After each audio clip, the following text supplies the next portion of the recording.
To give you some context before I actually start teaching my lesson, I am about to teach a vocabulary lesson where we are reviewing 5 words that relate to our unit of reading on the Odyssey. These words are especially challenging for students, especially my emergent bilinguals, and so I wanted to go over them more in depth before we got further into the unit and our test. So we are going to review some of our vocab words that we've been learning with the Odyssey. Because remember our test on these is on Friday, okay? And these words are super important to the Odyssey because they relate to what we are reading. They help you understand, and you can utilize them as we are working with the Odyssey. So you have your notes in front of you. Let's review these 5 words here. Okay, so our first word is ambivalent. Can I hear everyone say ambivalent? Ambivalent. Perfect, love it. That was awesome the first time. That was great. Okay, so if you are ambivalent, remember that means that you have mixed feelings towards something, right? Just like our guy right here, okay? He has both positive and negative feelings towards whatever it is that he's thinking about. So it means he has mixed feelings, right? Our example here, it says, I am ambivalent towards peaches. I neither love them nor hate them, okay? Like I'm not going to turn down peaches if you put them in front of me, but they're not going to be my first choice if you gave me a list of fruit, right? Some of you might be ambivalent towards apples or strawberries or things like that. But if you are ambivalent, it means that you have mixed feelings. Okay, that's not what I put. Our next word that we are reviewing is disdain. Can I hear everyone say disdain? Disdain. Excellent. Let me hear it one more time. Disdain. Disdain. Love it. Great. Y'all did excellent.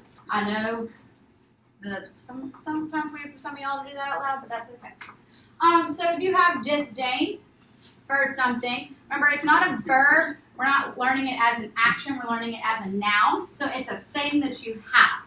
So if you have disdain, you have hatred for something, right? Or contempt for something. Like our child right here. Does she seem to like this broccoli in front of her? No, she definitely does not. So she has disdain for broccoli. Who else has disdain for broccoli? So as I'm introducing these vocabulary words to students, I'm using the Creed standard of contextualization. Contextualization means that I am making meaning and connecting these words to students' lives. So with the last word, when I had the visual example for a girl pushing the broccoli off of her plate and saying that she had a disdain for broccoli, I connected that to students' lives by asking who else had a disdain for broccoli. Each time that I introduce a word, I make some sort of meaningful connection, either through the visual example on the board or through the example sentence on the board as well. Our next word that we are reviewing is shrewd. I want to make sure that you get the D on the end, so I'm going to say shrewd. Shrewd. Perfect. That was excellent. Okay. So if you are shrewd, you are clever or intelligent, but in sort of a like sneaky way, right? It's not like you're just really smart. You're smart because you're being sneaky, right? So my example is about this guy right here, Swiper the Fox, right? Swiper the Fox uses shrewd tactics to get what he wants from Dora and Boots. So he tries to sneak around, right, and be really tricky and smart in order to get what he wants. Is he successful? No, right? We've sort of talked about how Odysseus is shrewd in the Odyssey, right? How is Odysseus shrewd in the Odyssey? What's something shrewd that he does? Someone raise your hand and give me something shrewd that he does in the Odyssey. Yes. Yeah, he sneaks around the Cyclops with the sheep, right? That was a very clever trick, right, in a sneaky type way. So, using your notes in front of you, we're now going to have sort of a discussion where I'm going to ask you questions using our vocab words, and you guys will first talk with your partner. So if you don't have a partner yet, I need you to find a partner, okay? Sit close to your partner. So I'm going to ask you some questions using the words, and you guys are going to be expected to respond using the words as well. So I have sentence starters here in case you wouldn't necessarily know how to use the words, so you can use these up here as you're talking with your partners for like about a second or two, couple like 30 seconds, and then we will come back together and I'll ask some questions and I'll ask for some volunteers to use these sentence starters to contribute to our discussion. Sound good? Okay. So the first question I'm going to ask you is, what school class are you ambivalent towards? So with your partner, you're going to discuss with each other, I am ambivalent towards blank because blank. So in this part of my lesson, I am addressing the CREED standard of joint productive activities.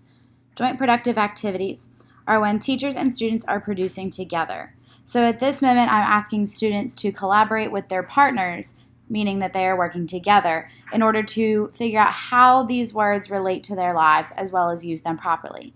After students discuss with partners, then we come back and I sort of moderate the discussion as the teacher, and we engage in discussion together using these words properly. As I was walking around, I heard a lot of good conversation. You guys were using the sentence starters. So let's have a volunteer. Someone raise your hand and start off our discussion with that word right there. Yes. I'm ambivalent towards math because it's my weak point, but not my weak point at the same time. So what do you mean by it's weak but not weak at the same time? Well, sometimes it's like easy but hard at the same time. It just depends on like the concept? Yes. Is that what you're talking about? Okay. Who else is ambivalent towards math? Raise your hand if you're also ambivalent towards math. Okay. Someone offer up a different subject. Raise your hand if you used a different subject in there. I will pick on people. I will pick on Umberto. What'd you say? English. Can you use my sentence starter? I am ambivalent towards Mm-hmm. English Because why? because I don't know. Because you don't know. I don't like it. Okay. So you don't. I'm not offended. Okay, it's fine. So you don't like it, but then if you're ambivalent, you have mixed feelings, right? So what are some things that you do like about English? What? What are some things that you do like about English then? Reading. Okay. So you like reading, but maybe not necessarily the content. Okay. Let's be honest. Who else said they were ambivalent towards English? Okay. Sorry, you're not offending me. That's okay. I understand. Okay. Okay. Excellent. So let's go to our next one. Okay. So our next one is, what food do you have disdain for? So your sentence starter that I want to hear you guys conversing with is, I have disdain for blank because blank. Through this same part of my lesson, I am also addressing the CREED standard of instructional conversation. Through instructional conversation, the goal is to teach through conversation. Where there is a clear academic goal, I am listening to and assessing students' understanding and asking them to participate in discussion. So by having them use the words, they are having to understand what the word means, decipher its meaning within the context of the question, and then figure out how to use it in a response. This instructional conversation allows students to build on discussion with each other, where they are understanding the word in different contexts for different people. The goal of this is to help them understand how they can use the word in real-life situations outside of the classroom as well. Okay,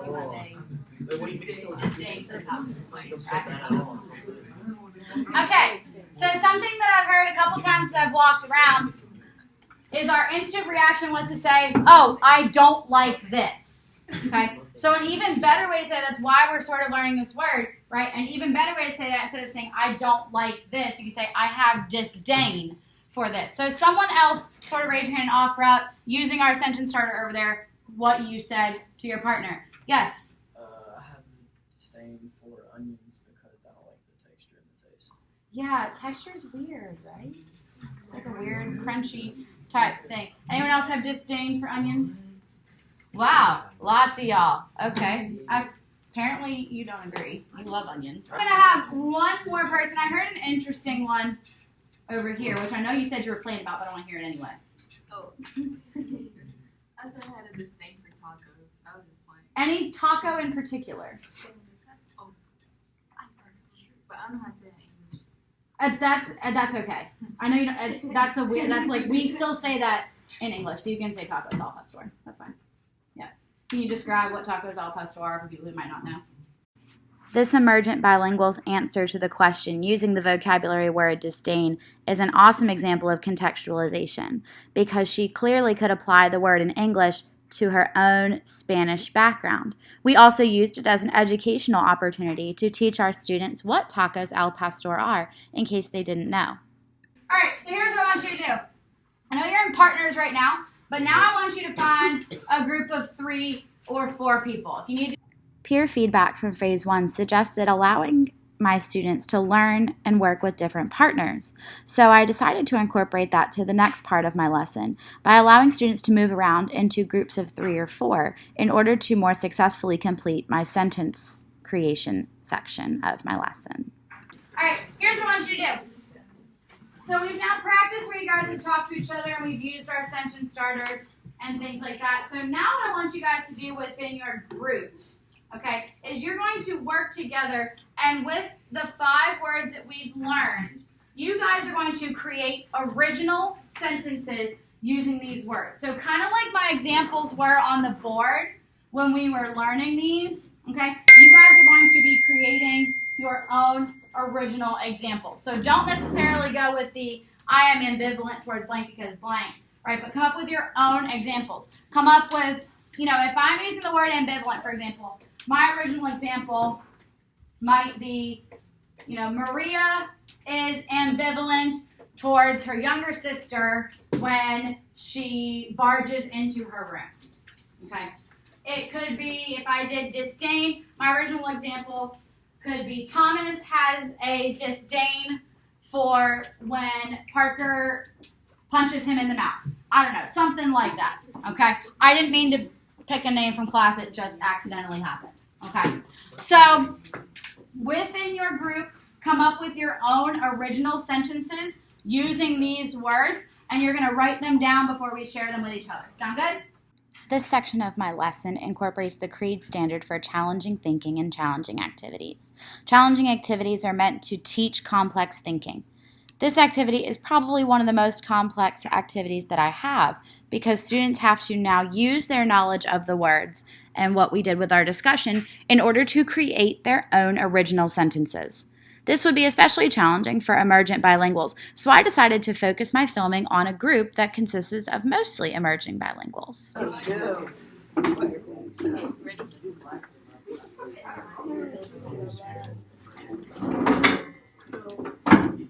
We have to write a question and No, you just write the sentence. So, I is ambivalent towards this restaurant. Yeah, so what restaurant do you not like? It could be fast food, like Marco's Pizza. okay, fair. Like you'll eat it if it's in front of you, but like you're not going to choose it. So I would use her name, right? And you would just say, Shaylin is ambivalent towards Marco's Pizza. Since this is a challenging activity, and this group does consist of mostly emergent bilinguals, I used their first example as a scaffold, where they worked together to create the ideas via a joint productive activity, and I just provided them with an example of how they could write it down. The rest of it seemed to be smooth sailing for them from then on. This section of the lesson also addresses the CREED standard of language and literacy development, where students are expected to generate language expression and develop content of their own. They are using the vocabulary words that they were provided with and given previous instruction on in order to create their own expressions. As you can see that these students are working together and creating content to form these sentences with. However, they are responsible for using the words properly. This allows them to learn more about how to use the word and engage with the word in meaningful context, which is especially important for emergent bilinguals in order to assist them with using extended vocabulary, especially these Tier 2 words, beyond the classroom. All right. My group over here, so they use the word shrewd. Give us your original sentence or something other than shrewd. Maria was being shrewd like the Spy Kids. Okay, so Maria was being shrewd like the Spy Kids. What about one of your sentences that doesn't have the word shrewd? A sentence that doesn't use shrewd. One of your other sentences. Yeah. Like a different vocabulary. Yes. Dayanara has a disdain for Maria. Dayanara has a disdain for Maria. Y'all don't like each other. We work together a lot. So, according to their sentence, those two hate each other. They do not like each other. They have disdain for each other. Good. You did with the emoji assignment with the word that you feel the least comfortable with. Okay. So if I had my sheet of half paper, okay, and I felt the least comfortable with the word tactful, I'm like, I do not remember what tactful means. I really struggle with that one. Okay, that's the word that I'm going to draw an emoji for and come up with my hashtag for the definition. So remember, your emoji is something that hints, that helps you remember what the word means. It can either be the face, it can be another emoji. If you don't remember emojis off the top of your head, it could just be a drawing that helps you remember what that means. Okay, and then you'll also come up with your hashtag that hints at the definition. This last section of my lesson incorporates several pieces of the CREED standards for learning, the first of which is contextualization. Emojis are important for my students because they use them on a daily basis in text messages, Instagrams, and Snapchats. By giving students the opportunity to create an emoji that best represents the word that they least understand, it gives them a visual representation that matters to them to assist with their learning. If they can put this emoji to the word, that might help their understanding. However, this is also a challenging activity, especially for my emergent bilinguals. While it is important for them to have a visual to match the word, they are having to apply their knowledge of the word to something completely new and rather abstract. This is challenging thinking, but especially important. Okay, so here's what we're going to do. Real quick, okay? You guys all did an excellent job with these. I can really tell that you have some good understanding of some of our words from this week. You've got a lot of really great creativity, and your emojis definitely match for you. So that's awesome. Everyone here got a pink check. So life is good there. So I'm going to let you guys sort of walk up here and look at what everyone else did. It's a good study method. The picture that someone else drew for another word might stick with you too. So that's a good study method for us. So I'm going to let y'all sort of come up here and look at all of these. This final piece of the lesson also incorporated language and literacy development because the expressions that these students created were their own creations, and it was their way of expressing their knowledge and understanding of the vocabulary word at hand. However, through the gallery walk method, students were able to use these expressions for different words that they might not have chosen in order to develop their understanding of those words as well. Overall, it was a success. So what's next for my students? This group very clearly engages with any sort of activity that I throw at them, and they do very well when they are working together, especially my emergent bilinguals. Therefore, I believe that in the future, any activity that we do for any other part of literacy development, such as reading comprehension or writing, should be mostly group-based. I also want to incorporate more language and literacy development opportunities where students are creating their own meaning rather than relying solely on me. As they progress through 9th grade and high school as well, this will be especially important for their growth, not only as students, but as productive citizens in society, which, at the end of the day, is my ultimate goal as a teacher.